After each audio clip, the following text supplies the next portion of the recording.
Good morning, brethren, and welcome to our bi-weekly program entitled The Word in a Glimpse, which is broadcast which is broadcast live on Facebook every Monday and every Wednesday at 8 a.m. West Africa time, which is 7 a.m. GMT. Today is Wednesday, the 7th of June, 2023, and our topic this morning is entitled The Challenging Faith Part 2. The Challenging Faith Part 2. We started with this topic on Monday the 5th, and we especially read Exodus chapter 2, verses 1 to 10. And we talked of how Jochebed hid Moses when Moses was born. You remember that there was a decree by Pharaoh stating that every male newborn baby to Hebrews must be cast into River Nile. So they had to kill all the male newborn babies, all the male Hebrew newborn babies. And it is during those circumstances that Moses was born to Amram and Jochebed. So when Jochebed saw that her baby was male and he was very beautiful, she decided not to kill the baby. And she even decided that the baby would not die, that this baby should live. No matter where the baby should go, no matter who would raise the baby, but the baby should not die. The baby had to live. So she hid the baby for 3 months in her house, nursing the baby every day. But after those 3 months, it became evident that the baby could no longer be hidden in her house. So what did she do? She took an ark of bulrushes and she daubed that ark with asphalt and pitch for it to become waterproof.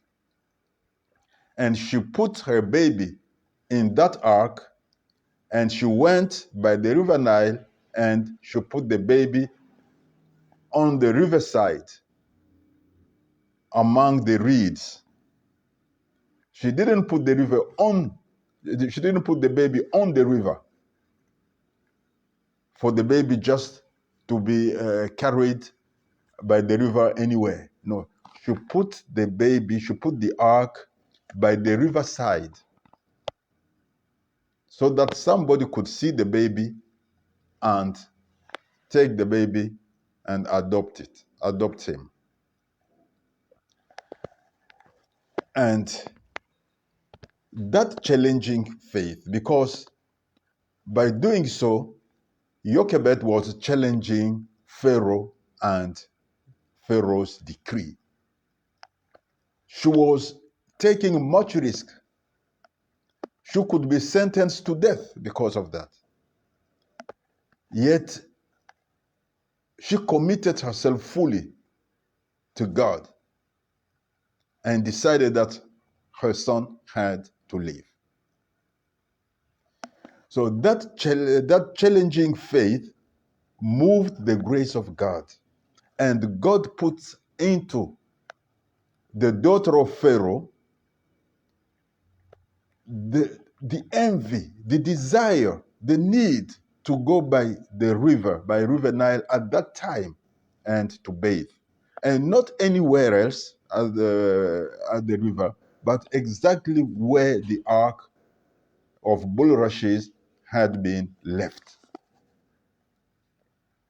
And meanwhile, Miriam was also by the riverside at a certain distance, watching to see what would happen.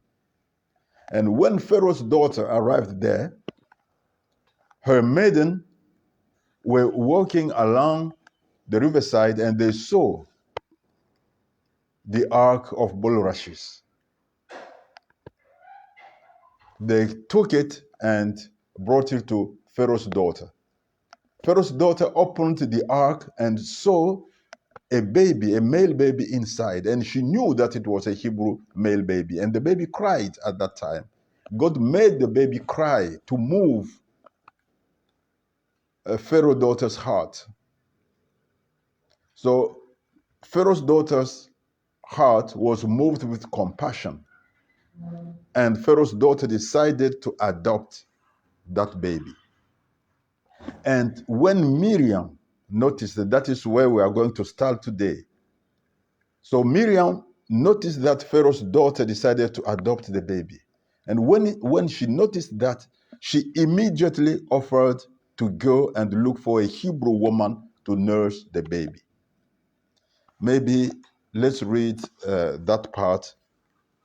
We will not read all over the whole text from verse 1 to 10. So Exodus chapter 2, verses 1 to 10. But we're only going to read the last part. Then his sister, that is Miriam, said to Pharaoh's daughter, that is from verse 7, "Shall I go and call a nurse for you from the Hebrew women, that she may nurse the child for you?" And Pharaoh's daughter said to her, "Go." So the maiden went and called the child's mother. Then Pharaoh's daughter said to her, "Take the child away and nurse him for me, and I will give you your wages." So the woman took the child and nursed him. And the child grew, and she brought him to Pharaoh's daughter, and he became her son. So she called his name Moses, saying, "Because I drew him out of the water." So you see, when Miriam noticed that Pharaoh's daughter had decided to adopt that baby, to adopt her younger brother, Miriam offered to go and look for a Hebrew woman to nurse the baby. Of course, for Pharaoh's daughter, it was a good proposition. She immediately accepted, and she told Miriam to go and look for a nursing woman for the baby. Remember that by that time, all the Hebrew women who bore male babies were summoned to cast them into River Nile. So the possibility of finding a nursing woman without a child was very great. It was very high. And Miriam went gladly and brought Jochebed to Pharaoh's daughter. And Pharaoh's daughter gave Jochebed the baby to nurse him for wages. Can you imagine? Not only would Jochebed nurse her own son, but she would also be generously paid for nursing her own son. So Pharaoh, the enemy of Hebrews, Pharaoh, who wanted Moses to die, because by that decree, Moses was supposed to die. So Pharaoh, who had decided the death of Moses, Pharaoh, who had decreed the death of Moses, Pharaoh was now paying Moses' mother for Moses' mother to take care of Moses, to make Moses live. So Pharaoh was paying Jochebed for Moses to live and not to die according to his own decree. This is wonderful, actually wonderful. And Jochebed nursed her son. Sorry, Jochebed nursed her son and raised him till around the age of 8 years. Then she brought him to Pharaoh's daughter. And while she was raising Moses, I'm certain that she clearly told Moses everything that concerned the Hebrew nation and everything that concerned the God of Abraham, the God of Abraham, Isaac, and Jacob. I'm sure that Jochebed made it certain that Moses would never forget his true origins. So he took care of Moses till the age of 8 years, or maybe more, maybe even 10 or 12 years. I don't actually know. The Bible doesn't tell us. But when she handed Moses to Pharaoh's daughter, Moses was already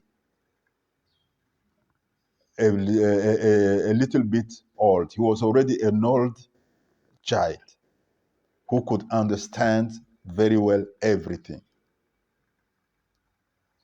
And what makes me say that maybe Moses was handed over to Pharaoh's daughter around the age of 10 or 12, because it is obvious that in Pharaoh's palace, nobody ever told Moses that he was a Hebrew. And nobody taught him anything pertaining to the Hebrews and to the God of Abraham, Isaac, and Jacob.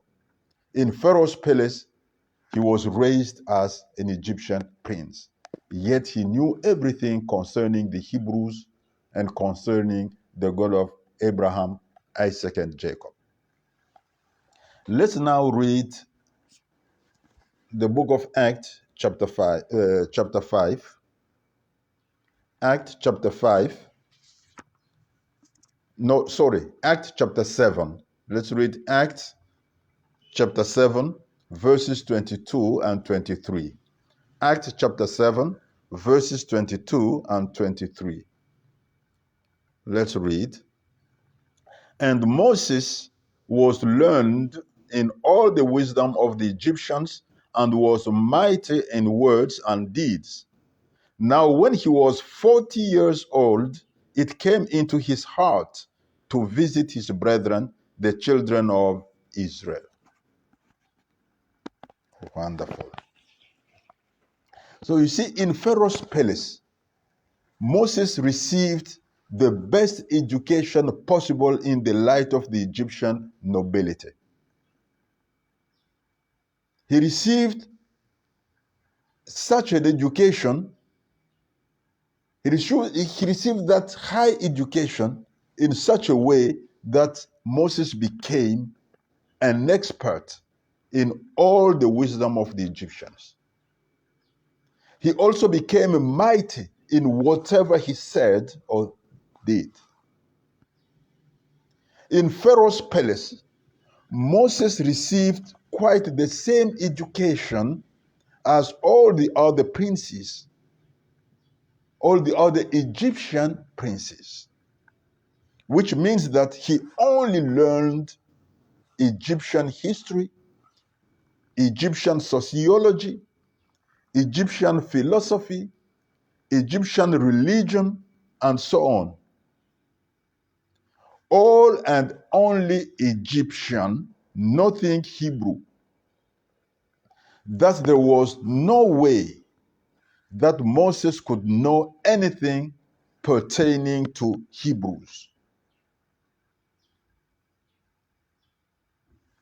So there was no way that in Pharaoh's palace, Moses could know anything pertaining to the Hebrew history, Hebrew sociology, Hebrew religion, and so on. So the only way that Moses could know anything concerning Hebrews, concerning the Hebrews, and even the fact that Moses himself was a Hebrew, the only way that he could know about it is through his mother Jochebed. So Moses could only have learned all that in her mother Jochebed's house. Thus, in Pharaoh's palace, Moses was raised to be a genuine Egyptian prince, while in his mother's house, he was raised to be a genuine Hebrew and remain a genuine Hebrew all throughout his life. Moses has then, as so to say, he has become a genuine Egyptian prince of Hebrew origin, even though in the palace nobody even considered him as being of Hebrew descent. And among the Hebrews, nobody considered him as being something else than a genuine Egyptian prince. At the age of 40, while still being comfortably installed in Pharaoh's palace, Moses decided to go and visit the Hebrews, whom he duly considered as his brethren, as we read in the book of Acts. Thus, Moses was considering himself as an integral part of the Hebrew people. He was considering himself as a genuine Hebrew. He was considering himself as being 100% a Hebrew. Moses had never forgotten what his mother Jochebed had taught him in his early childhood. Remember, now he was already 40 years old. You see, Proverbs chapter 22 verse 6 says, train a child in the way that he should go, and when he is old, he will not depart from it. And this is, sorry, we had a connection problem, an internet connection problem. So I was saying that Jochebed applied what we read in Proverbs chapter 22 verse 6, which says, train a child in the way that he should go, and when he is old, he will not depart from it. This is what Proverbs chapter 22 verse 6 says. So Jochebed exactly did it. And Jochebed had taken the risk to train Moses to be and to remain a genuine Hebrew. It was a risk. So even more than 30 years after he left his parents' house for the palace of Pharaoh, Moses always knew that Amram and Jochebed were his parents. He always knew that Miriam was his elder sister. And he always knew that Aaron was his elder brother. He always knew that he was a Hebrew. And he always knew that the God of Abraham, Isaac, and Jacob was the God of the Hebrews, and thus was also his God. So training his son as a genuine Hebrew was a challenging faith for Jochebed. It was highly risky for Jochebed to raise an Egyptian prince or an Egyptian prince to be as a Hebrew. Imagine that Moses said by accident or willingly in the palace, in Pharaoh's palace, that he was a Hebrew, or that he was the son of Amram and Jochebed, or that the God of Abraham, Isaac, and Jacob was his God. Imagine that he did it. Jochebed and Amram would certainly be sentenced to death. Yet Jochebed accepted to take that risk. Jochebed was a woman of faith. She was a woman of challenging faith. She was a woman willing to stand up to Pharaoh and his organization. Moses himself was also a man of faith. He was a man of challenging faith. But this we will talk about it on Monday, the 12th of June. Now we're going to stop here. So, dear brethren, God bless you abundantly beyond all your expectations. And please commit yourself to God all the days of your life. all the minutes of your life. God bless you once more, abundantly, beyond all your expectations.